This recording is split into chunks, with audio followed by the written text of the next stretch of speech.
बिस्मिल्लाहिर्रहमानिर्रहीम। My name is professor Haji Liaquat Ali.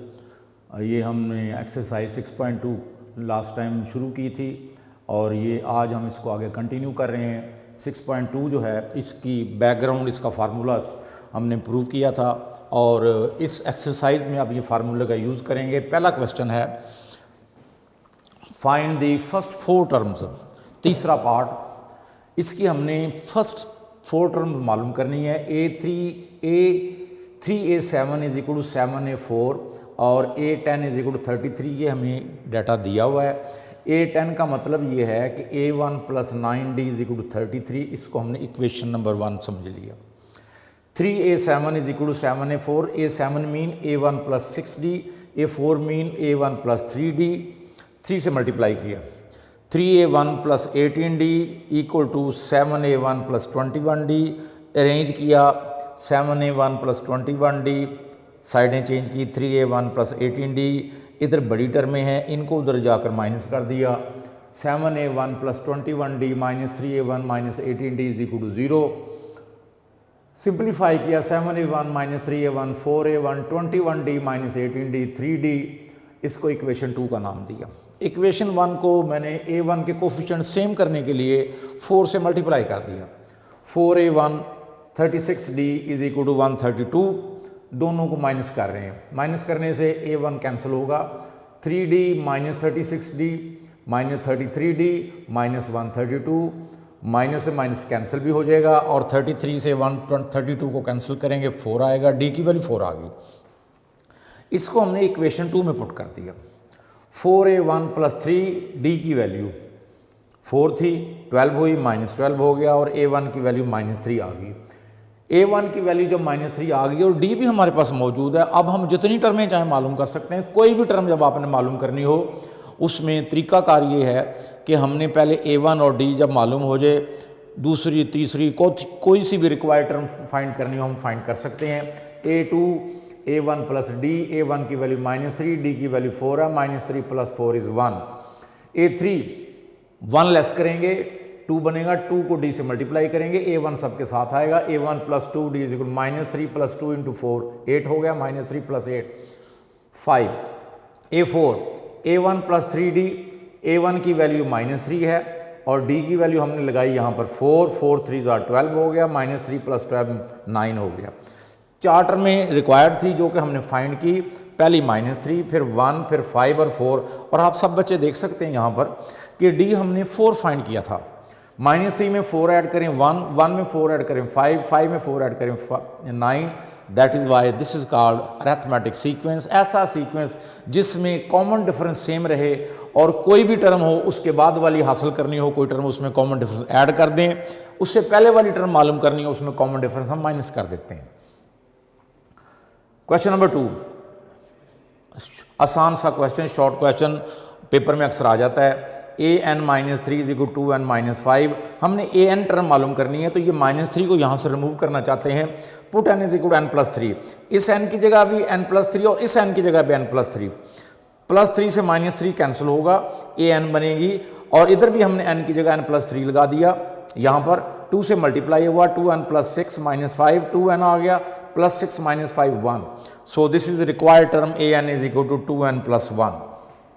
Question number 3, A5 की value 16 है, A20 की वैल्यू 46 है, हमने A12 फाइंड करना है। वही मेथड हमारा कि A5 can be written as A1 plus 4D, 5 में से 1 लेस करके D से मल्टीप्लाई कर दिया। Equation number 1। A20 20 में से 1 लेस करेंगे 19, A1 plus 19D is equal 46। दोनों इक्वेशनों को हम माइनस कर रहे हैं ताकि A1 कोफिशिएंट सेम है, कैंसिल होगा, A1 से A1 cancel. 19D minus 4D 15D, 30 आ गया। D की वैल्यू हमने 2 फाइंड कर ली। ये वैल्यू इक्वेशन 1 में पुट कर दें। यहाँ D की वैल्यू हमने 2 मालूम की है। 4 इंटू 2 8, 8 60 में से माइनस हो गया, A1 की वैल्यू 8 आ गई। और हमने मालूम करना है A12 A1 plus 11D। A1 की वैल्यू 8 है, D की वैल्यू 2 है। 8 plus 11 into 2 22 plus 8। So required value of A12 that is 30। तो इस तरह हम कोई सी भी टर्म फाइंड कर सकते हैं जब हमें A1 और D मालूम हो। 7 क्वेश्चन में अरिथमेटिक प्रोग्रेशन गिवन है जिसकी टर्में हमें मौजूद हैं। पहली टर्म -2 है, दूसरी 4 है, तीसरी 10 है और इसकी लास्ट टर्म 148 है। हमने यहाँ फाइंड करना है कि 148 टर्म का कौन सा नंबर है, ये कौन सी टर्म है हमारी। पहली टर्म को हम A1 कहते हैं -2, D दूसरी में से पहली माइनस करेंगे, माइनस वाली टर्म को जब माइनस करें वो प्लस हो जाती है। 4 + 2 6 और लास्ट टर्म को AN कहते हैं। AN की वैल्यू 148 है। हम N फाइंड करेंगे using this formula AN = A1 + N - 1 × D। इस फार्मूले में 3 वैल्यूज़ मालूम है, हमें चौथी वैल्यू जो हमने मालूम करनी है N वो फाइंड करेंगे। AN की वैल्यू थी 148 पुट कर दी। A1 की वैल्यू -2, N - 1 और D की वैल्यू हमारी है 6। 2 इधर आकर माइनस था, प्लस हो गया। 148 + 2 N - 1 × 6। 148 में 2 प्लस किया 150 हो गया। 6 मल्टीप्लाई हो रहा था, इधर आके डिवाइड हो गया, डिवाइड किया 25 आ गया, -1 ऐड हो गया, n की वैल्यू 26 आ गई। So it is 26 term. ये जो दी हुई है 148 इस सीक्वेंस की टर्म, इसका नंबर जो है वो 26 नंबर है, n की वैल्यू 26 आ गई। इसी तरह बड़ा इंपॉर्टेंट क्वेश्चन है, question number 10। Arithmetic progression given है। AP = पहली टर्म 17 है, दूसरी 13 है, तीसरी 9 है और ये टर्मों का सिलसिला इसी तरह चल रहा है। हमें ये पूछा ये गया है इस क्वेश्चन में कि पहली बात ये है, क्या -19 इसकी टर्म कोई हो सकती है, और दूसरे पार्ट में पूछा क्या 2 भी इसकी टर्म हो सकती है। आप देख रहे हैं टर्में कम हो रही हैं और इस बात से आपको अंदाज़ा होना चाहिए कि आखिर वाली टर्में जो हैं वो माइनस की तरफ जा सकती हैं। और -19 इसकी टर्म हम चेक करेंगे इसका कौन सा नंबर है, क्या इस सीक्वेंस में ये लाई भी कर रही है नहीं कर रही। Method is here.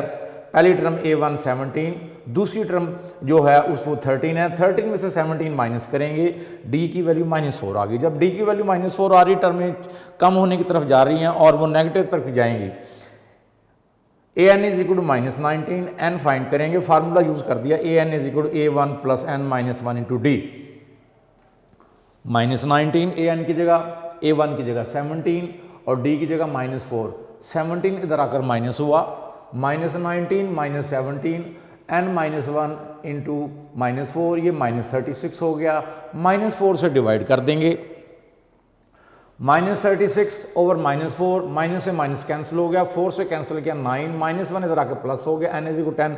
इसका मतलब ये हुआ कि ये जो सीक्वेंस है जिसकी टर्में कम होती जा रही हैं, कम होते होते माइनस की तरफ चलेगी और जब -19 आया तो दरअसल ये 10th नंबर पर टर्म मौजूद है और इसकी यहाँ पर n की वैल्यू 10 है और ये 10 नंबर पर ये -19 वाली टर्म मौजूद होगी। So it is 10th term of this given arithmetic progression. अब इसी तरह हम ये सेकंड पार्ट है इसका फाइंड करेंगे, क्या 2 भी इसकी टर्म हो सकती है। तो उसमें भी बाकी डाटा सेम रहेगा लेकिन AN की वैल्यू 2 होगी। उसी तरह हमने फार्मूले में AN = 2, A1 की जगह 17 और D की जगह -4 ही लिया। 17 इधर आकर माइनस हो गया, 2 - 17 -15, -4 से डिवाइड कर दिया, माइनस कैंसिल हुआ, -15/4 -4, तो ये 15/4 आ गया। -1 इधर आकर प्लस हो गया, एलसीएम लेके सॉल्व किया, 15 और ये 4 19/4, N = 19/4। किसी टर्म का नंबर फ्रैक्शन में ओवर में नहीं हो सकता, ना माइनस में हो सकता। N की वैल्यू 19/4 पॉसिबल नहीं है। सो 2 is not the term of the given arithmetic progression. इस बात से आपने ये देखा कि जब आप टर्म की वैल्यू निकालते हैं वो नेचुरल नंबर होगी, 5 होगी, 11 होगी, 12 होगी, ना तो वो फ्रैक्शन में हो सकती है और ना ही वो माइनस हो सकती है। इस बात का खास ख्याल करना है कि 19/4 ये टर्म नहीं है लेकिन n की वैल्यू 10 मौजूद है। वो ये फर्स्ट पार्ट में -19 इसकी 10th टर्म है लेकिन सेकंड पार्ट में 2 इस सीक्वेंस की अरिथमेटिक प्रोग्रेशन की टर्म नहीं है। Question number 12, given sequence 4/3², 7/3², 10/3²। याद रखें कि जब किसी सीक्वेंस पर कोई पावर्स वगैरह हो वो पावर यूज़ नहीं की जाती। अगर पावर यूज़ की जाएँ तो वो अरिथमेटिक प्रोग्रेशन या सीक्वेंस नहीं होता क्योंकि कॉमन डिफरेंस सेम नहीं रहता। पहली बात आप देखें, सीक्वेंस मौजूद है, हर एक के ऊपर पावर 2 मौजूद है, सबका डिवाइज़र 3 है। डिवाइज़र भी हम नहीं लेंगे, पावर भी नहीं लेंगे। 4, 7, 10 हमारा सीक्वेंस है। अब हमने इसकी nth टर्म मालूम करनी है। पहली टर्म A1 4 है, D 7 - 4 3 आ गया। nth टर्म का formula AN = A1 + N - 1 × D। A1 की जगह 4 और D की जगह 3 हमने पुट किया, 3 से मल्टीप्लाई कर दिया, 3n minus 3n 4 minus 3 1 an आ गया इस अरिथमेटिक प्रोग्रेशन की nth टर्म। लेकिन हमने इसकी nth टर्म मालूम करनी है और इसकी nth टर्म मालूम करने के लिए वही सिलसिला जो कि पावर 2 थी पावर 2 भी जारी कर देंगे और नीचे 3 से डिवाइड हो रही टर्म, हर टर्म जो है उसको 3 से डिवाइड भी करेंगे।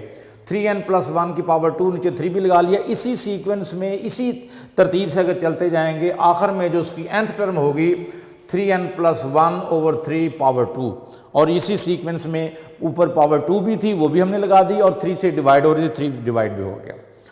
आखिरी 2 क्वेश्चन इस एक्सरसाइज के वेरी वेरी इंपॉर्टेंट, ये बहुत दफ़ा बोर्ड के पेपरों में एज ए शॉर्ट क्वेश्चन आ चुके हैं। 1 over A 1 over B 1 over C are in A P arithmetic progression की 3 टर्में हैं। हमने प्रूव करना है b is equal to 2ac over a plus C. चूंकि अरिथमेटिक सीक्वेंस है, प्रोग्रेशन है, सीक्वेंस हो या प्रोग्रेशन हो एक ही बात है। सेकंड टर्म में से फर्स्ट को माइनस करेंगे d, b और a का एलसीएम लिया, a b आ गया, ये d की वैल्यू बनी a minus B over A B. So d is equal to a minus B over A B, equation number 1 का नाम दे दिया हमने इसको। थर्ड टर्म में से सेकंड माइनस करेंगे 1 over C minus 1 over B, B C B minus C, तो d की value b minus C over B C. ये भी d है ये भी d है, दोनों जो हैं वो d एक ही सीक्वेंस के हैं, लिहाजा जितने भी d मालूम करेंगे सारे इक्वल होंगे। दोनों को हमने कंपेयर कर दिया। हमने जो आंसर प्रूव करना है उसमें d मौजूद नहीं है, d को हम एलिमिनेट करेंगे, d को ख़त्म करेंगे। दोनों d की वैल्यूज़ हैं, इनकी लेफ्ट हैंड साइड इक्वल है, राइट हैंड साइड कंपेयर कर लेंगे। इसकी राइट हैंड साइड है a minus B over A B, इसकी राइट हैंड साइड है b minus C over B C. Compare किया a minus B over A B, b minus C over B C, तो इसको हमने b से b cancel कर दिया और फिर हमने क्रॉस मल्टीप्लाई किया। c इधर मल्टीप्लाई हुआ ए C minus B C, a इधर मल्टीप्लाई हुआ ए बी माइनस ए सी, ए सी को इधर ले आए प्लस हो गया, बी सी को इधर लाया वो प्लस हो गया, ए सी और ए सी 2ac, दोनों में से b कॉमन लिया 2ac ओवर a प्लस सी, तो b की वैल्यू बन गई 2ac ओवर a प्लस सी। यही क्वेश्चन जो है टर्में सेम है लेकिन उसने यहाँ पर आंसर जो है वो और डिमांड कर दी कि सीक्वेंस सेम है 1 over a 1 over b 1 over c are in A P, then show that d is equal to a minus C over 2ac। यहाँ हमने आंसर बनाना है d की फॉर्म में, लिहाजा जो पहले हमने d कंपेयर करके d खत्म किया था अब d हमें ज़रूरत है सेम इसी मेथड से जैसे 13 क्वेश्चन है 1 और 2 इक्वेशन बनानी है। बनाने के बाद हम इन दोनों को ऐड करेंगे। ऐड करने का तरीका इक्वेशनों को होता है लेफ्ट साइड में लेफ्ट ऐड करेंगे, राइट में राइट ऐड कर दिए। लेफ्ट दोनों की d थी, दोनों d ऐड कर दिए, right a minus B over A B plus b minus C over B C. d और d 2d हो गया, एलसीएम लिया ए बी का और बी सी का, ए बी सी आया, ए बी कैंसिल हो गया, c बाकी बचा, c मल्टीप्लाई हुआ ए सी माइनस बी सी, इधर से बी सी से कैंसिल कर दिया बी सी, ए बाकी बचा A B minus A C plus A C minus A C cancel. Arrange कर लिया, ए बी को पहले ले आए बी सी को बाद में ले आए ताकि हम बी कॉमन ले सकें और ब्रैकेट में आएगा ए माइनस सी। नीचे हमारे पास एलसीएम ए बी सी है, बी से भी कैंसिल कर दिया, ए minus C over 2ac, D की वैल्यू बन गई ए माइनस सी ओवर 2ac।